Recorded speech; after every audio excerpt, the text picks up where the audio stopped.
الكرة الآن ملعوبة باتجاه عبد اللطيف الغنام، تمريرة إلى ياسر، إلى وسلي باتجاه القحطاني، الله يا ياسر، غير معقول يا قحطاني ما تقدمه، غير معقول يا ياسر ما تفعله في هذا اليوم.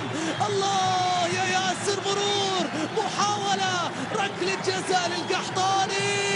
يا عيني يا ياسر، الله يا قحطاني، يريد أن يعود ياسر كما كان، يريد أن يعود ياسر القحطاني اللي عاهدناه وعرفناه.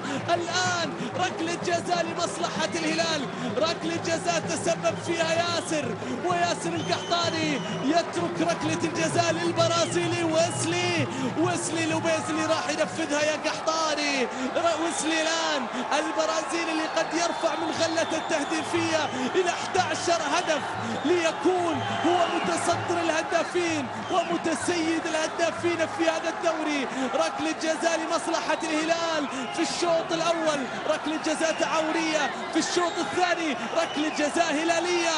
الآن البرازيلي ويسلي لوبيز اللي عنده تنفيذ هذه الركلة الجزائية، الماركة البرازيلية. ويسلي الآن عنده تنفيذها، ويسلي الهدف الثاني للهلال قد يكون قريب الآن واقترب كثيرا.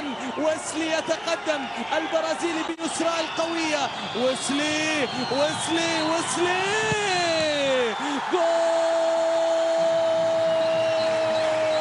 ثاني للهلال، وسجل الهلال ثاني أهدافه عن طريق من؟ ويسلي لوبيز الذي يقول في البرازيل كرة القدم تعني القتال حتى الرمق الأخير.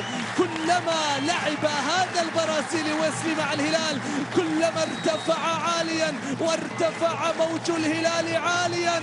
لوبيز نعم هو الماركة البرازيلية التي تقدم الجنون البرازيلي في أرضية الملعب. ويسلي وثاني أهداف الهلال، ويسلي وتقدم الهلال.